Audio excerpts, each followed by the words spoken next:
नमस्कार दोस्तों, आज आपको एक ऐसी जानकारी दे रहा हूँ जो साधक को सबसे पहले यदि तंत्र जगत में आना चाहता है तो कोई ऐसी दिक्कत नहीं है, डायरेक्ट भी आ सकता है तंत्र क्षेत्र में। और तंत्र क्षेत्र में आने से पहले साधक को यह एक चीज़ समझनी चाहिए। सबसे पहले तो तंत्र के कुछ नियमों को समझना चाहिए और नियम समझने के बाद में फिर उसके बाद में गुरु मंत्र का जप करना चाहिए। गुरु मंत्र जप करते करते या फिर रोज़ करते करते कुछ से तंत्र के नियमों को समझे और कुछ अपने आप को समझे और कुछ विचार करे, कुछ चिंतन करे और सोचे समझे कि हम कितनी देर माला जप सकते हैं या फिर कितनी देर हम आसन पर बैठ सकते हैं और या फिर हम कितना ज़्यादा से ज़्यादा जाप कर सकते हैं या फिर कितना कम से कम कर सकते हैं। तो सबसे पहले तो गुरु मंत्र की बात आती है और गुरु की बात आती है कि ये दो चीज़ें सबसे पहले हमें किसी भी क्षेत्र में, तंत्र क्षेत्र में या फिर आध्यात्मिक क्षेत्र में यह चीज़ उपयोगी मानी गई है। क्योंकि गुरु का एक स्थान ऐसा है, तंत्र क्षेत्र हो या फिर गुरु के विषय में तो ऐसा है कि कोई भी क्षेत्र हो, गुरु की तो आवश्यकता पड़ती है हमें, लेकिन तंत्र क्षेत्र में हमें विशेष आवश्यकता पड़ती है। और सबसे पहले गुरु मंत्र और गुरु मंत्र के बाद में कुछ तंत्र के नियमों को समझे और दैनिक पूजनों को समझे और साधना के कुछ नियमों को समझे और अपने आप को समझे कि हम कौन सी चीज़ कैसे होती है। कुछ चीज़ों का अभ्यास करना चाहिए साधक को। जो नया साधक होता है तो कुछ दिन उसको किसी चीज़ को नए समझने में थोड़ी सी दिक्कत होती है, एडजस्ट करने में थोड़ी सी तकलीफ़ होती है, लेकिन धीरे धीरे करता है तो फिर उसे तकलीफ़ नहीं होती है, फिर उसके समझ में आ जाता है। और धीरे धीरे किसी भी चीज़ को हम करते हैं तो वो अभ्यास में हो जाती है। तो अभ्यास में आ जाने के बाद में फिर तकलीफ़ कम होती है आदमी को और सब समझ में आ जाता है। तो उसके बाद में फिर साधक को फिर उससे आगे बढ़ना चाहिए। और साधना की जहाँ तक बात है तो साधना नए साधक को तामसिक साधनाओं में ना उतर के तामसिक साधना के विषय में नहीं सोचना चाहिए नए साधक को।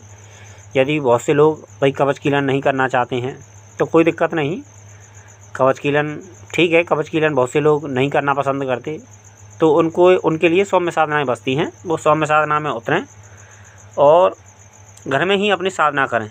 या फिर हम एक बात और विशेष मित्रों जानकारी दे दूं मैं आपको आज कि हम किसी भी साधना के मंत्र जप को हम दिन में भी कर सकते हैं। यह कोई ज़रूरी नहीं कि हम रात में ही कर सकते हैं। रात का समय इसलिए चुना गया है केवल क्योंकि ये भाई पुराने समय से यह निष्कर्ष निकला हुआ है और यह चीज़ समाज को दी हुई है और कुछ नियम बनाए गए हैं।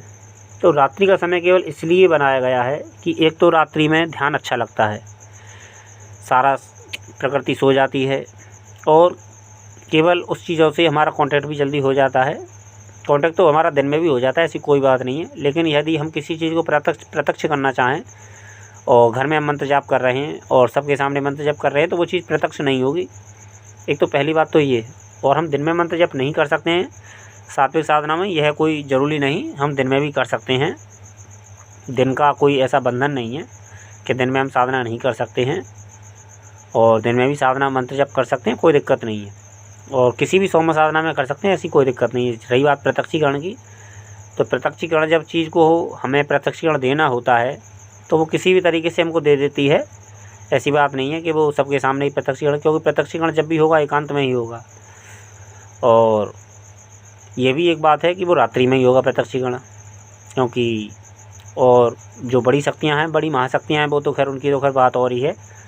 उनके विषय में तो खैर मैं यहाँ ज़्यादा जानकारी नहीं दूँगा, क्योंकि बड़ी शक्तियाँ तो बड़ी शक्तियाँ होती हैं, क्योंकि तो वो भी प्रत्यक्ष होती हैं और ऐसी कोई बात नहीं कि वो प्रत्यक्ष नहीं होती।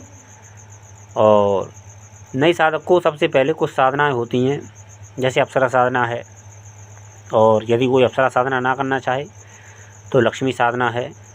क्योंकि मुख्य आदमी की कुछ ज़रूरतें हैं भाई, यहाँ तो तंत्र में आदमी तंत्र मंत्र से पीड़ित होकर आता है तंत्र में, और यहाँ पर धन के लिए आता है। तो धन के लिए साधक को मेरे हिसाब से, जो हमारे गुरुदेव भी कहते हैं कि सबसे पहले यदि साधक को कोई साधना करनी चाहिए तो काल ज्ञान साधना करनी चाहिए, जो भूत भविष्य वर्तमान बता सके, या फिर काल संबंध के विषय में, काल ज्ञान के विषय में, काल ज्ञान भी बोला जाता है इस चीज़ को, काल ज्ञान में भी आता है, अपनी अपनी भाषा है आध्यात्मिक तंत्र क्षेत्र की। तो काल ज्ञान के लिए यह साधना भूत भविष्य वर्तमान, तो उसके लिए कई अनेक सौम्य साधनाएँ हैं। काल करणी साधना भी मैंने अपने यूट्यूब चैनल पर दे रखी है, और वार्ताली देवी की भी साधना दे रखी है, जो कि दोनों ही सौम्य साधनाओं में आती हैं और अच्छी साधना है, और भूत भविष्य वर्तमान अच्छा बताती हैं साधक को। और या फिर एक लक्ष्मी साधना बचती है, कनकधारा स्तोत्र की साधना बचती है। तो लक्ष्मी की भी एक मुख्य आदमी की ज़रूरत है, लक्ष्मी साधना भी कर सकता है, तो उसमें कनकधारा स्तोत्र भी आता है, या फिर लक्ष्मी मंत्र भी आते हैं, या फिर मैंने जो आपको एक जानकारी दी हुई होगी कमला साधना की, जो 10 महाविद्याओं में आती है, जो माता महालक्ष्मी का स्वरूप है, और वह साधना अपने आप में एक बहुत अच्छी साधना है और बहुत उच्च कोटि की साधना है, क्योंकि 10 महाविद्याओं में आती है सबसे पहली बात तो। और यही उसकी एक खासियत है कि 10 महाविद्याओं में जो विद्याएँ आती हैं वो अपने आप में परिपूर्ण विद्याएँ होती हैं, और अपने आप में बहुत कुछ रहस्य समेटे हुए हैं, जो साधक को साधना करने के बाद में पता चलता है। और उनको 10 महाविद्याओं में हर साधना यूँ तो अपने आप में एक बेहतर साधना है, लेकिन फिर भी हर चीज़ अपना अपना एक महत्व रखती है, और हर साधना अपना अपना एक महत्व रखती है मित्रों। तो मैं यही कहता हूँ कि सफलता पाने के लिए नए साधक को सौम्य साधना पकड़नी चाहिए, और भूत भविष्य वर्तमान से संबंधित कोई साधना करनी चाहिए, या फिर लक्ष्मी से संबंधित साधना करनी चाहिए, जो कि उत्तम रहती है नए साधक के लिए और सौम्य साधक के लिए मित्रों। धन्यवाद मित्रों।